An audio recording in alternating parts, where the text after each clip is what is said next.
अच्छा ये सिंगापुर है, आगे चलें। ये सिंगापुर है, बुलंद मंजिला, मैं इसके हक में हूं, मंजिलें ऊपर होनी चाहिए। आगे चलें। स्टेट ऑफ जौहर, ये स्टेट जिसकी मैं अभी बात कर रहा था, ये जो पानी का इलाका है सिंगापुर और जौहर स्टेट के दरमियान, ये जौहर स्टेट कहलाता है। Okay, 15 kilometre long Johor strait is an international state in south east Asia between Singapore and peninsular Malaysia. ये इंपॉर्टेंट है। Johor state of Malaysia, Johor Malaysia की स्टेट है। कहां पे? साउथ में। पूरा मलेशिया है ना, ये वाला मलेशिया है, उस मलेशिया का ये पार्ट साउथ है, ऊपर वाला नॉर्थ होगा। ठीक है, माले पेनिनसुला। ठीक है, ओके जी, नेक्स्ट चले। World's richest countries, world's 5th richest country है। ठीक है, Singapore has a total land area of approximately शाबाद 750 स्क्वायर किलोमीटर, 750 स्क्वायर किलोमीटर, और आपका है 7,96,000 से ऊपर, पहले था अब 8 लाख कुछ है। ठीक है, अच्छा तो 750, 7,050 नहीं, 7,50,000 नहीं, 750 स्क्वायर किलोमीटर एरिया है, तो कितना छोटू सा होगा। ठीक है, अच्छा kilometres. Singapore is separated from Indonesia by the Singapore straight, अभी अभी बताया था। सिंगापुर के ऊपर जौहर स्ट्रेट और नीचे सिंगापुर स्ट्रेट। ठीक है, from Malaysia by the state of Johor, ऊपर जौहर स्टेट और नीचे सिंगापुर स्टेट। इसकी आबादी जो लिखी हुई है सिंगापुर की 57 लाख, ये पहले की है, अब तकरीबन 60 लाख हो चुकी है। ठीक है, 60 लाख तकरीबन। ओके जी,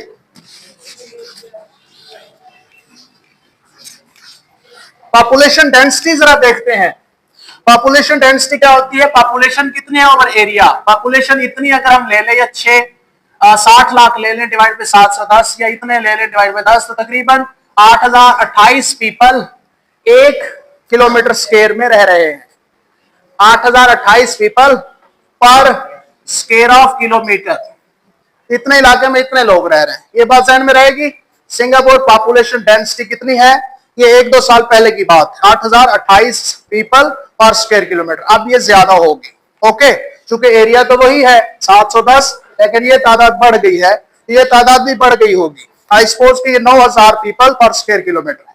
अब जरा देखते हैं दूसरे मुमालिक। हमारे यहाँ करीब में कौन मुल्क हैं जो ज्यादा पॉपुलेटेड है? चाइना और इंडिया।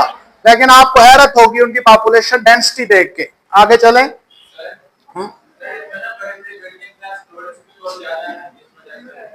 यही तो उसने किया था लीडर ने। देखिए तो सही काम की बात। हम कंपेयर करते हैं इंडिया से, चाइना से कंपेयर नहीं करते। चाइना बहुत बड़ा है और आबादी कम है।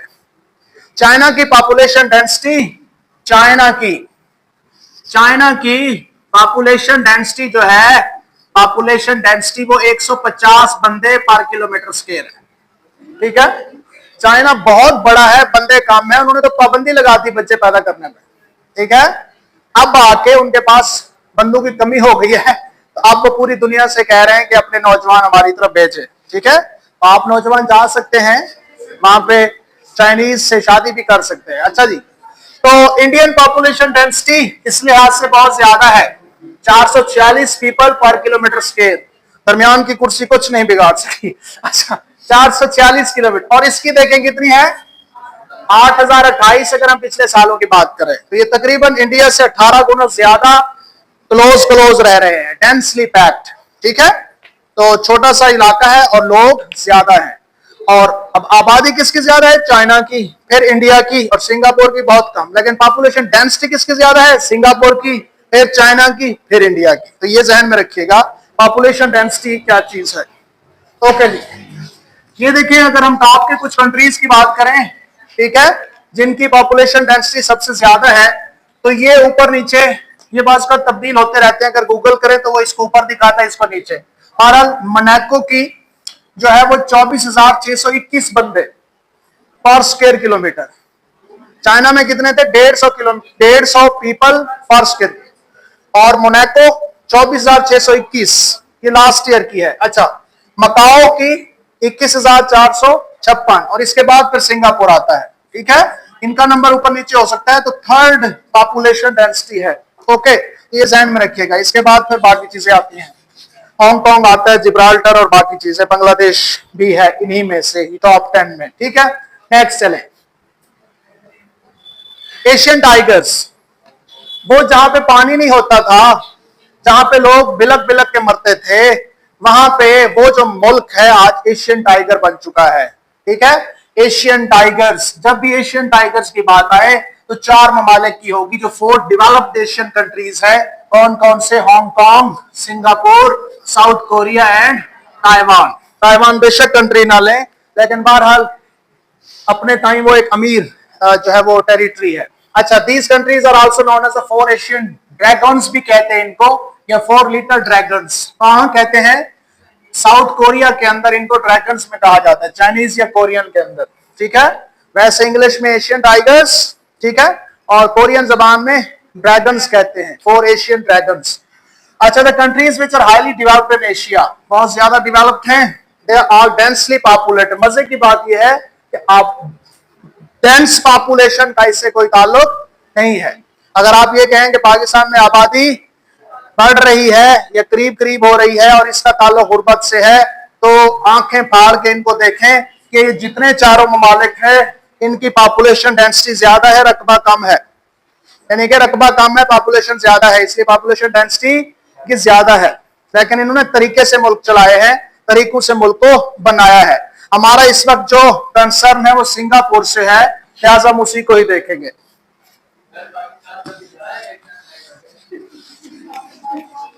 वो एशियन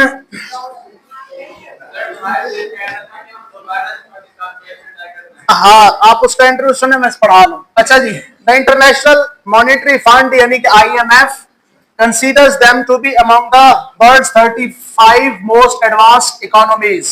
ठीक है, सिंगापुर को 35th एडवांस कंट्री बना समझती है, तो मजीद आगे अपनी GDP को बढ़ाएगा और मजीद आगे उसकी जो ग्रोथ है इकोनॉमी की बढ़ेगी।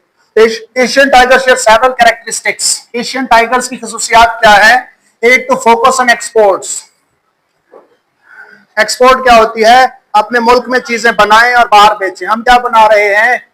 BS की डिग्रियां, PS की डिग्रियां। ठीक है, नो स्किल्स, नथिंग, कुछ भी नहीं है। ठीक है, हमें देने के लिए कुछ भी नहीं है, कुछ भी नहीं है। किसान बेचारे वो कुछ ना कुछ करते थे, वो उनका भी टड्डा लपेट दिया। अच्छा, सबसे पहले एक्सपोर्ट होती है। आपके पास फैसलाबाद की इंडस्ट्री जब चल रही थी तो आप सिल्क एक्सपोर्ट करते थे। बहरहाल एजुकेटेड पॉपुलेशन, आपकी पॉपुलेशन एजुकेटेड होनी चाहिए। ठीक है, वाकईतन एजुकेटेड होनी चाहिए, लेकिन एजुकेशन तो वैसे ही वो खत्म करते जा रहे हैं। ठीक है, जब आप लेकिन 2 एजुकेशन होती हैं, एक होती है एलीट क्लास की एजुकेशन, एक होती है एवरेज लोगों की एजुकेशन। हम लोग एवरेज लोग हैं, हम तो एजुकेशन हासिल कर रहे हैं। एलीट क्लास है जिस में सादे पब्लिक में पढ़ने वाले लोग, जहां पे महीने की फीस ही आपकी 1 लाख से 2 लाख हो, 3 लाख हो, और वहां पे आप फॉर्चूनर्स पे जाएं या मतलब आप बड़ी गाड़ियों पे जाएं, तो वहां गरीब का बच्चा जाएगा क्या? कुछ भी नहीं। अब वो अयाश लोग हैं, वो कहां इंकलाब ला सकते हैं कहीं पे? उनको तो पैसे से कंसर्न है, पैसे से कंसर्न है तो पूरे मुल्क को लूटने से कंसर्न होगा, और यही लोग ऊपर आएंगे असेंबलीज में और यही कबाड़ा करते हैं। किसी भी मुल्क की बेहतरी के लिए एवरेज तबका ही ऊपर आया है हमेशा, और उसी ने ही कुछ ना कुछ किया है। एलीट क्लास में से कोई लीडर निकले ये बहुत कम चांस होता है। ठीक है, अच्छा जी, चूंकि इनको दर्द होता है, जो एवरेज क्लास होती है उनको दर्द होता है, उनको सब कुछ पता होता है, वो उस माहौल में रह रहे होते हैं, उनको पता, सब चीज पता है। ठीक है, अब वो कुछ लोग DHS में रह रहे हैं और कुछ लोग जिना पार्क में रह रहे हैं। DHS वालों को क्या पता जिना पार्क के मसाइल का? ठीक है, तो वो तो सोचेंगे बड़ी, वो तो उससे आगे सोचेंगे। अच्छा, हाई सेविंग रेट्स, वहां पे लोगों को सिखाया जाता है, ये बड़ी काम की बात है, आगे दिखाएंगे आपको। वहां पे लोगों को सेविंग सिखाई जाती है, मेडिकल सेविंग है, उसके अलावा एजुकेशन सेविंग है, बाकायदा कार्ड्स दिए हुए हैं। ठीक है, और वो सेविंग करते हैं। Resilience, they are resilient to local crisis and global shocks. वो जो लोकल क्राइसिस, ग्लोबल शॉक्स हैं, उनके लिए आदी हो चुके हैं और उसके लिए हमेशा से तैयार रहते हैं। ठीक है, हमेशा से चीजों को देखते हैं और परखते हैं और आई व्यू रखते हैं उनके ऊपर, कब चीजें चेंज होंगी और हम उसके लिए तैयार रहें। ठीक है, ये कुछ चीजें। अच्छा, ये बेसिक कॉन्सेप्ट्स। आगे चलें। रिलीजन्स की अगर हम बात करें तो सबसे बड़े रिलीजियंस ये 4-5 हैं, बुद्धिस्ट, क्रिश्चियंस, मुस्लिम्स, ताओइस्ट और हिंदूज। ठीक है, इनमें बुद्धिज्म 31% है, क्रिश्चियनिटी 18.9% है, इस्लाम 15.6% है, हिंदुइज्म 5% है और ताओइज्म 8.8% है, और ये 2020 के मुताबिक है। ठीक है, प्रेजेंटली आप इसको देख सकते हैं, हालांकि मैंने अभी डाटा लिया है सुबह में, लेकिन ये प्रेजेंटली 2020 का ही बता रहा था। ओके, अच्छा जी, उस वक्त चूंकि 2020 में उनके वहां पे सेंसस वगैरह हुए होंगे, वहां से उन्होंने 2020 के मुताबिक ही बताया है।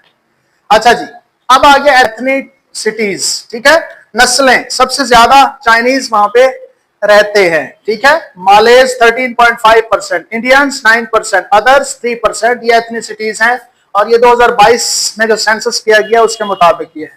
तो सबसे ज्यादा कौन है वहां पे? Buddhist, Chinese. ठीक है, फिर मालेज, मलेशिया जो नेशन है, माले नेशन, वो 13.5% है वहां पे, जबकि मलेशिया के साथ सिंगापुर को जोड़ दिया गया था, और ये चाहते थे कि हमारे यहाँ तो मालेज हैं ही कम, हमें क्यों जोड़ते हो, हम अलहदा रहना चाहते हैं। 3% अदर्स हैं जो इंडिया से आए, चाहे पाकिस्तान से आए या इस तरह से। ठीक है, सॉरी, इंडियंस 9% है, 3% अदर्स हैं। ओके, नेक्स्ट चलें। ये हिस्ट्री, इंडोनेशियन किंग थे पहले, फिर पुर्तगीज और फिर डच, इस तरह से मुख्तलिफ लोग इनके ऊपर हुकूमत करते रहे, इनकी डिटेल में जाने की जरूरत नहीं है। आगे चलें। 1967 का दौर, British withdrawal from Singapore, Singapore से बरतानिया चला गया। ठीक है, मलेशिया कब बना? 1963 में, 3 में, 5 में, 3 में बना, और ये 1965 में मलेशिया से आजाद। 1963 में मलेशिया, ठीक है, 1965 में सिंगापुर अलहदा हो गया, इंडिपेंडेंस हासिल कर ली। कहां से? मलेशिया से। लेकिन इनके यहां अभी भी बरतानिया रहा। क्यों? चूंकि यहाँ पे गुर्बत बहुत थी और इनके पास कोई निजाम जिंदगी नहीं था, तो इन्होंने उनके आगे हाथ जोड़ के कहा कि बापूजी 1-2 साल ठहर जाओ या कुछ अर्सा ठहर जाएं आप लोग, आपका यहाँ होना लाजमी है, हमारे पास कोई निजाम नहीं है, हम पे फिर कोई और हमला कर देगा, आप फिर भी ठीक है। ठीक है, तो 18 जुलाई 1960 को बरतानिया ने विथड्रॉ कर दिए ट्रूप्स फ्रॉम सिंगापुर। बाय 1970 तक, 60 से 70 तक, इतना अरसा क्यों लगा? उन्होंने खुद कहा था। आगे चलिए, उसमें जरा आपको पता चल जाएगा कि इन्होंने खुद कहा था। ये हैं जी उनके लीडर, उनके बापू ली क्वान यू।